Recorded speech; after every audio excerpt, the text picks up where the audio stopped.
All right. Here I am with superstar Danielle Hart. Thank you. You took this like spur of the moment. Like Yep. I just asked you yesterday if you'd be willing. Because I knew, oh man, Danny's gonna leave town. Yep. And I gotta get this, and you just agreed. You took today. You told me that you were gonna have to do some volunteer work. That you went to a soup kitchen today. You formed a relationship with a lady and her granddaughter. Yeah. But even then, as we were setting up, you were just talking to me about, I've got sand all in my stuff because I decided to go in and check the sunrise this morning. It's kind of to the point of why I really wanted to do this. Yeah. Now, everybody here at Wearing Gym, we've known you for years. I think you started. Yep. I started, I think, my grade, sophomore year of high school. Yeah. Wow. Yep. And then, like, when I think about who you were then versus who you are now, and you were magnificent then. I mean, I've come a long way. A long way. And I think that most of the time when people think about that, for those of us who don't know, Danielle is a volleyball player. I'm going to say Dani. I have to say, I'm sorry.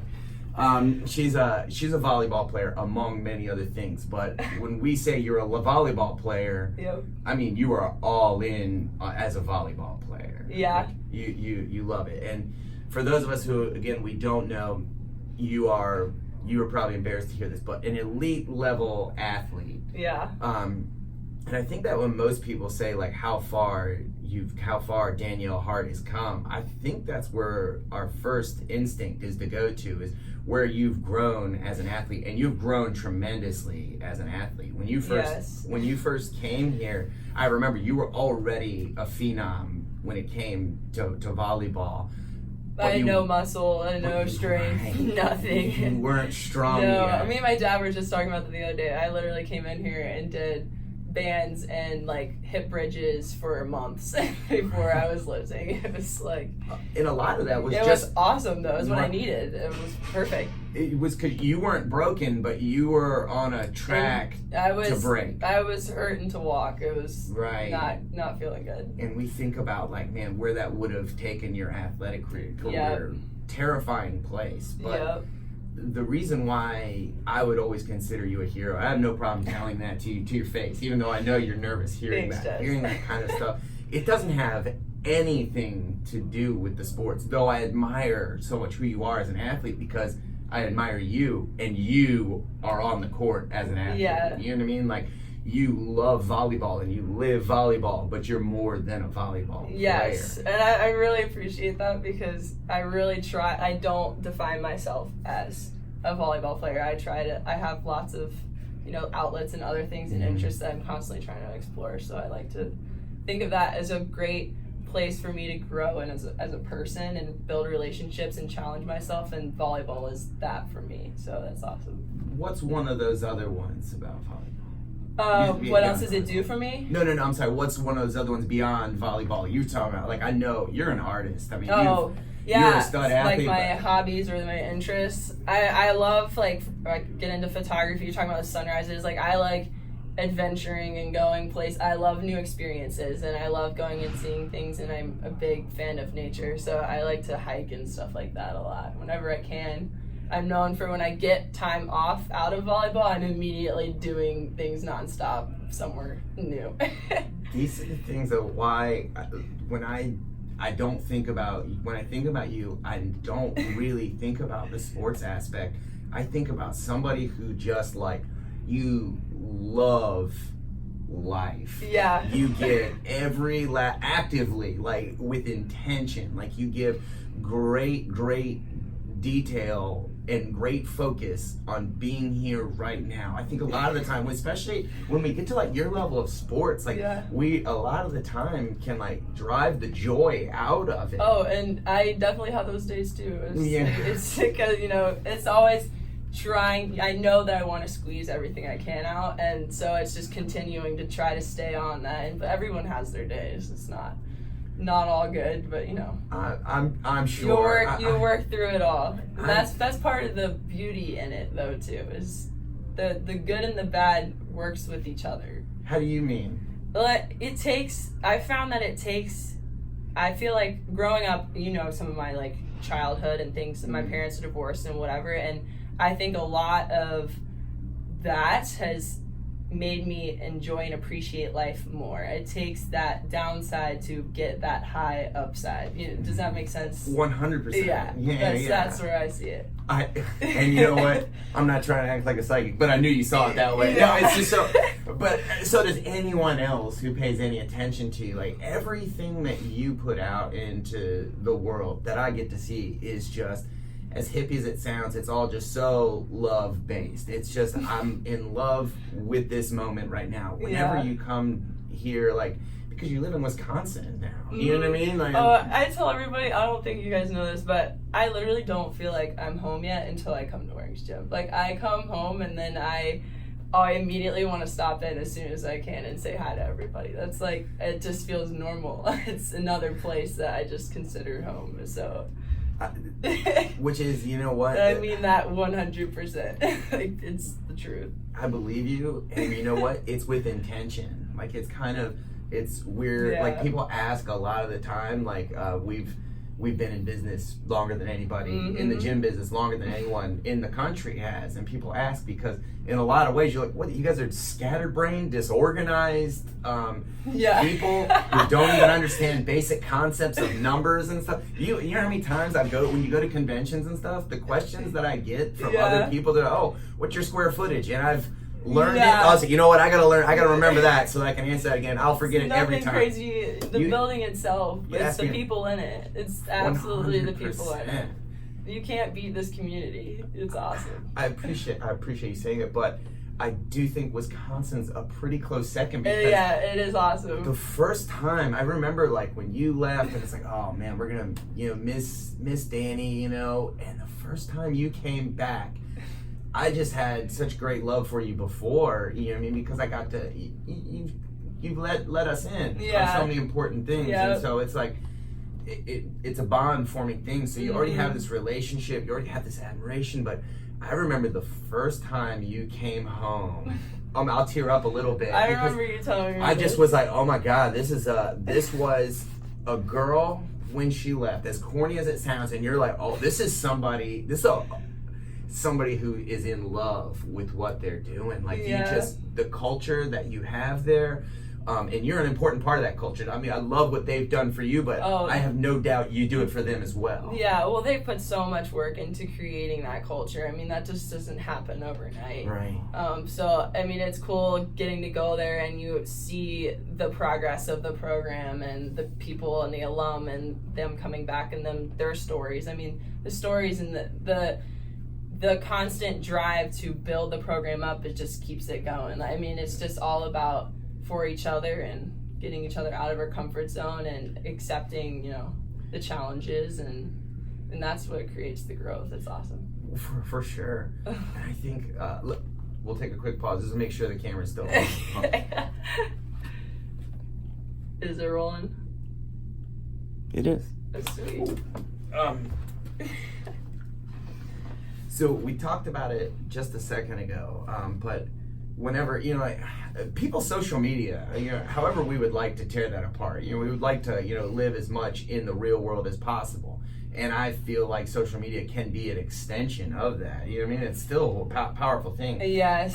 So when I say I follow yours very, very closely, and I notice that it's like the more experiences you have, the further you get away from home, the more you travel. Like, you just went all over Utah. I did. Experienced so many things, but it's like the more life experience you get, I notice the more you appreciate and go towards the smaller things. Yes. Like, you know what I mean?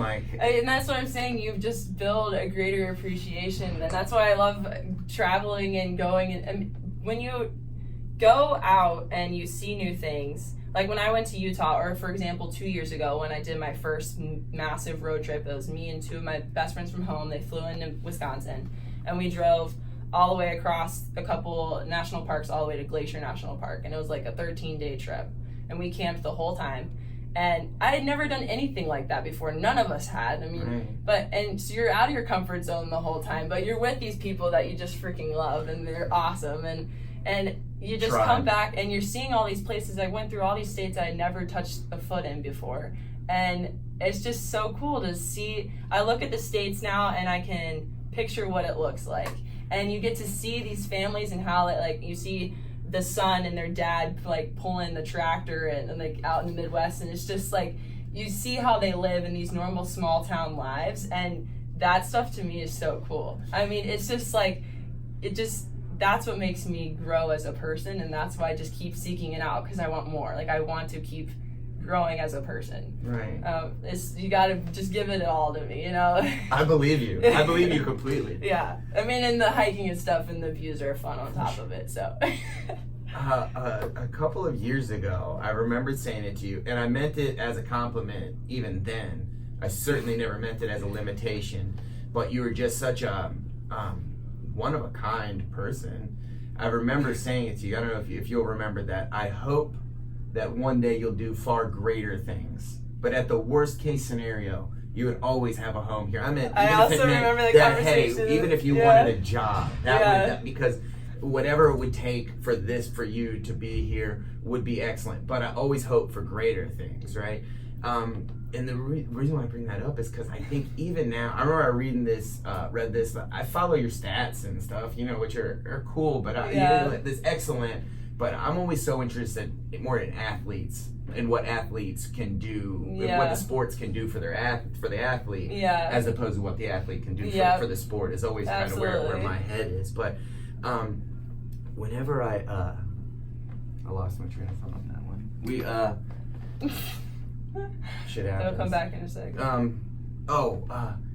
And I remember reading this interview, you know, about, you know, the Badger. I can't remember what it was now, but I remember it asking you, like, what's your plans, you know, after college? And I just remember you just saying, play professionally. Mm-hmm. And what that is indicative of to me, and it's such an admirable thing to me, is that you're still there. Like, even when somebody brings it up, it's like, hey, the future.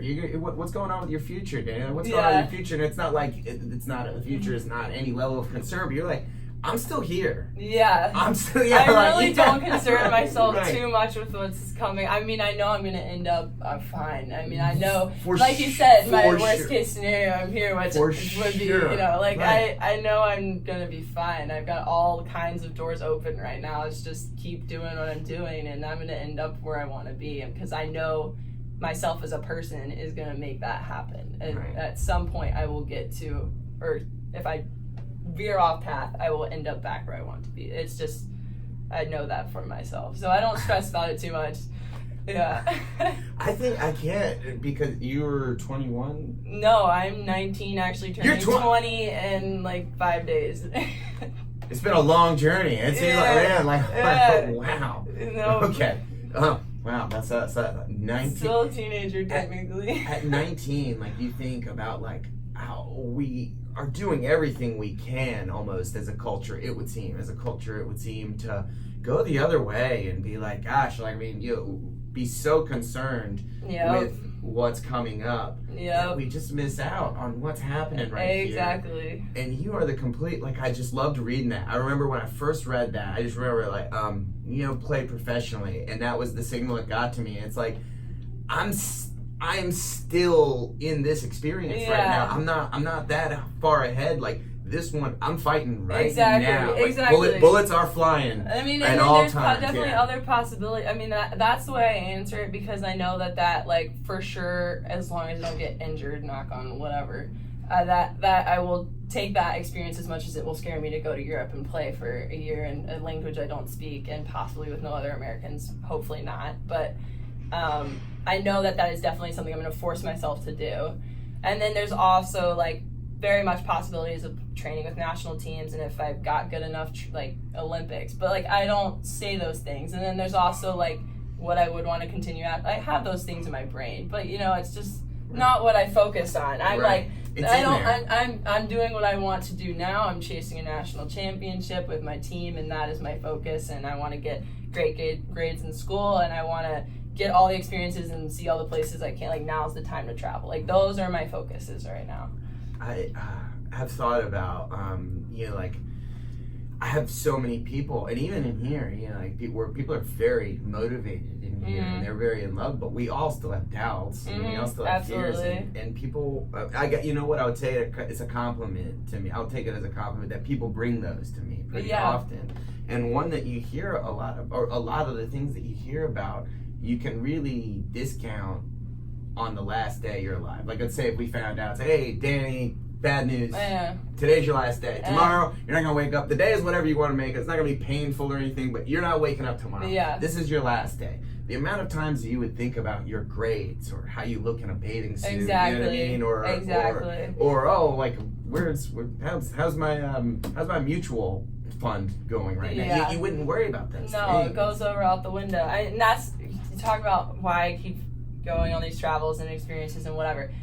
The biggest thing I came back from that first road trip with is you start to see the bigger picture. You see what matters and like how little and minuscule, like there's just other things are. And so yeah, exactly. I brought up the grades, but to be honest, my last semester was by far the worst I've ever done. And it was not at all where I wanted to be. And it sucked, but I didn't cry over any of my grades, whereas last semester or 2 years ago, absolutely would have been bawling over any of them. And my dad was like, look, if you achieve what you want to achieve, like, you're doing your best. Like, I know I gave it my all. I know I did.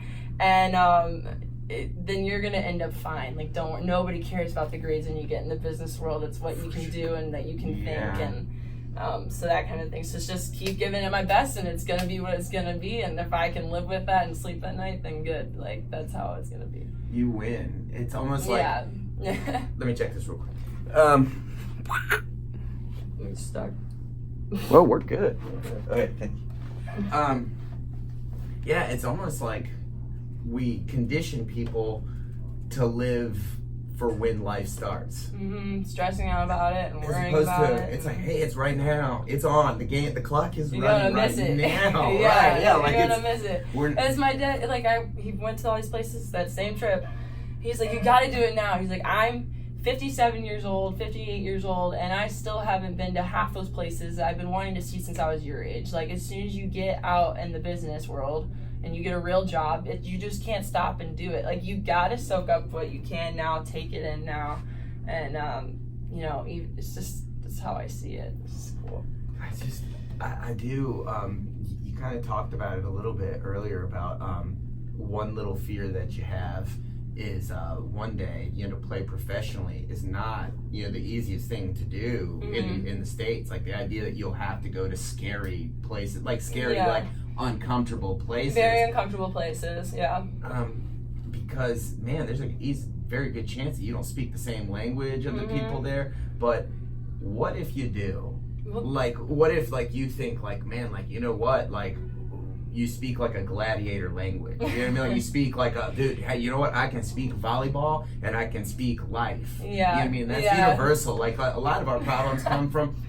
I wonder if we have like too much of an attachment to language, as opposed to like, man, like, these words, like, there's so many. You really can make creative. When I was actually just in Europe a week ago, just got back with my team at Wisconsin, and we went to several different countries. And while we were in Slovenia, we played a Polish team. And after we played them, we did win that one. It was fun. And we went to dinner with the team and got to like sit and talk with them. And they spoke very little English, and obviously we didn't speak any of their language. So, but still, we figured it out. And like, we were able to it was like one girl could speak a few words, and she was like telling us she was like scared out of her mind to like mess up or stuff. We're like, no, you're doing great. Like, it's sad that it's that way, that we're so scared to put ourselves out there like that. But what was really cool is the conversations that came out of it. I mean, all the girls, all of our team going in, I mean, I had that experience 2 years ago talking with another team, and I knew it was going to be awesome again, but the rest of my team was like, why do we have to do this? Like, we're not going to be able to talk with them. Like, I just want to sit with them, like, be comfortable. And I'm like, dude, this is going to be, like, what do you have to lose? Like, you're never going to see them again. Like, go hear about what their experiences are. And they, of course, they all came out of it, and we're like, that was so cool, like, so interesting, and it changed our perspective, because their lives are so much different than ours. I mean, in other countries, you can't have academics and athletics. You can only have one or the other. I didn't know that. And that's how it is. And so these girls have actually been in boarding school for years and haven't lived with their family, and they're younger than us. They're like 16, 17, 18, and all they do is volleyball. I mean, they go to school for a few hours in the day, but it's focused on volleyball. Like, that's what they're training for, is national teams. Like, they're on the junior national teams. It's like a pipeline.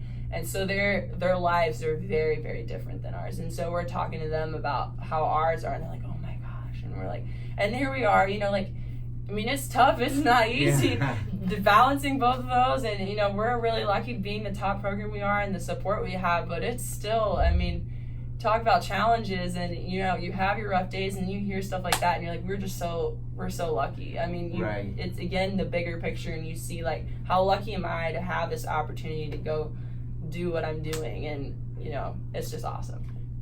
Because it's a theme I hear from you a lot, is how much would you say, like, really any problem that you can face can be handled as long as you can find some way to feel appreciation? Like, the challenge, like, if I can find absolutely, I feel like that's the easiest way out of any problem you have. Any problem you have, if you can step back and get the big picture and just be grateful for where you're at. I mean, that's huge. That's the bread and butter right there. I'm laughing not because it's funny, because I just am like, holy shit. Like, you know what I mean? Like, I mean, you're 19 and you're just this living, like, brilliant. No, I mean, thank you. Yeah. It all goes both ways. As a matter of fact, this is another compliment that I have for you. Is as strong as you are, and you're strong. Like, I don't think, like, anybody over that would be watching this who doesn't know you, they would say, okay, I mean, you're in this. If they don't know who you are, we probably look the same height, when you're probably you're like a good 5 inches taller than me, and stronger than me, which I'm like totally fine. Which I'm like, but I don't think that most people really grasp that. But you are an incredibly physically strong person. Now we get to see how strong of a person you are mentally. But one thing I always notice is true strong people never tell you about it.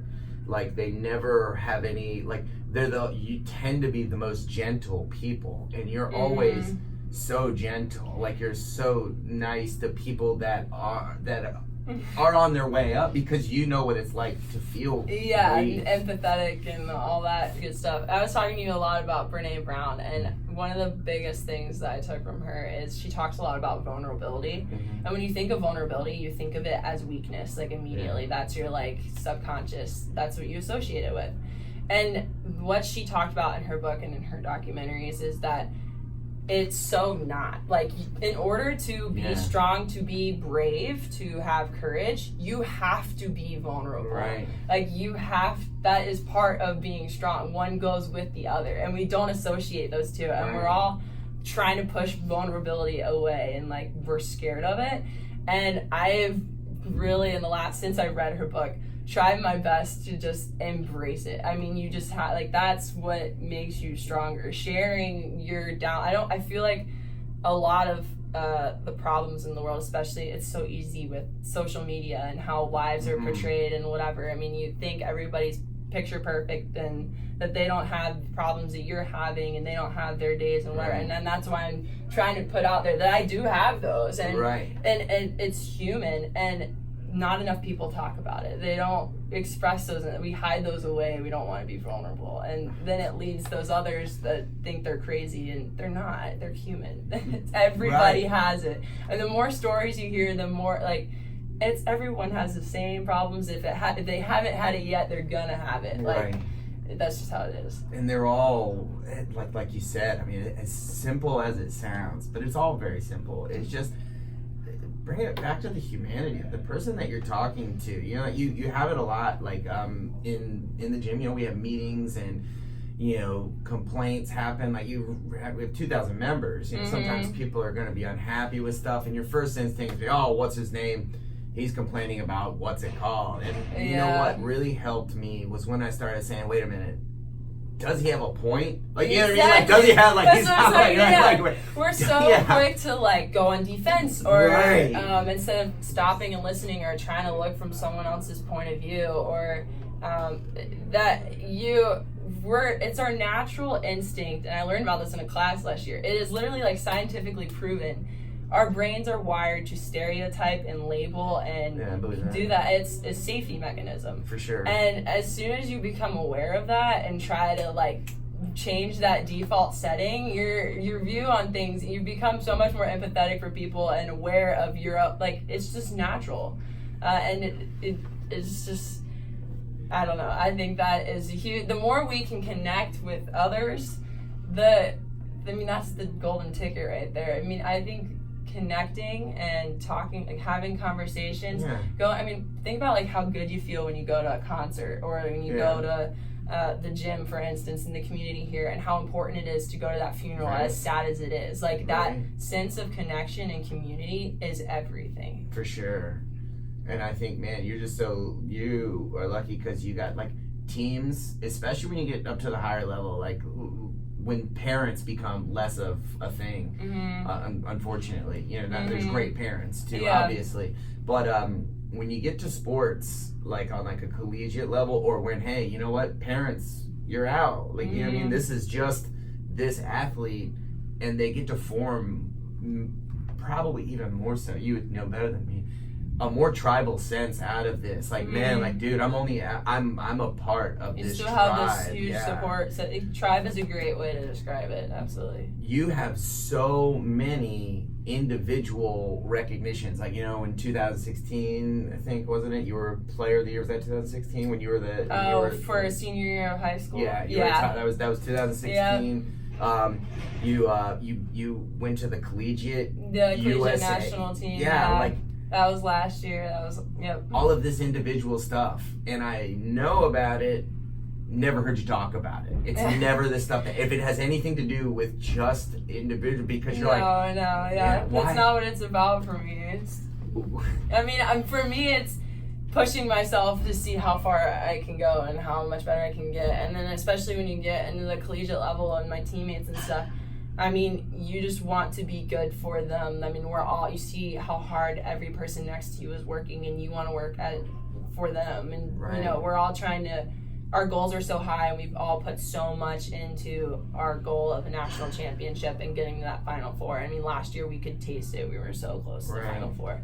And I mean, you don't want to be the reason that doesn't happen. Right. And also just chasing all that. I mean, what you're talking about, if you like, you're gonna miss it if you don't live in the now. It's corny as it is. It's the chase of it all. If you're not like paying attention to what is, you know, the day in, the day out, the little things you're having to log and the little meetings and the film that's annoying to come in for and like what. Sure. I mean, if you're not soaking all that up, then you're missing it. I mean, that's the big part. That's, you know, that's what you're gonna remember in the end is all of those little like.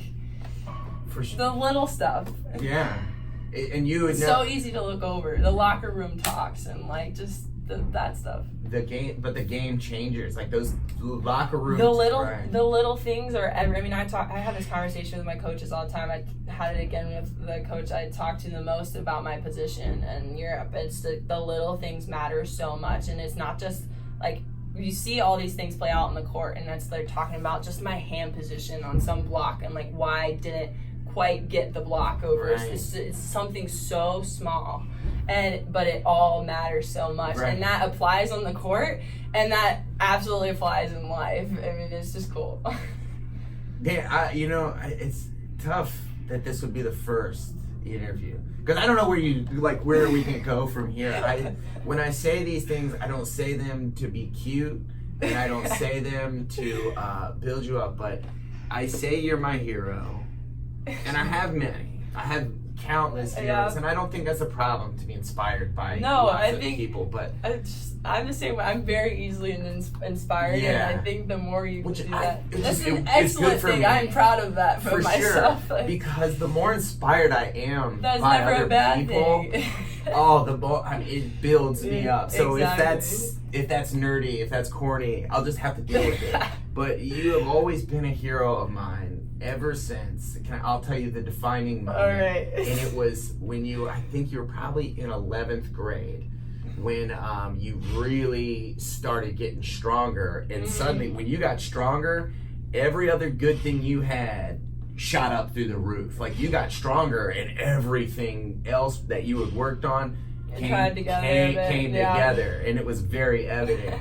And there was one time that you were in a session here, and it was in my session, but it was you and like 4 or 5, middle school dudes. And I'm like, oh my God, this is an elite level girl athlete, and she's gonna be in here with my favorite creature is a middle school dude, by the way. There's nobody I want to work with more.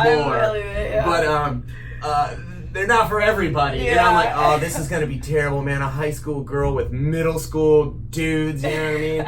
And you took them all under your wing. You made them all feel cool. You didn't stand above them. Yeah.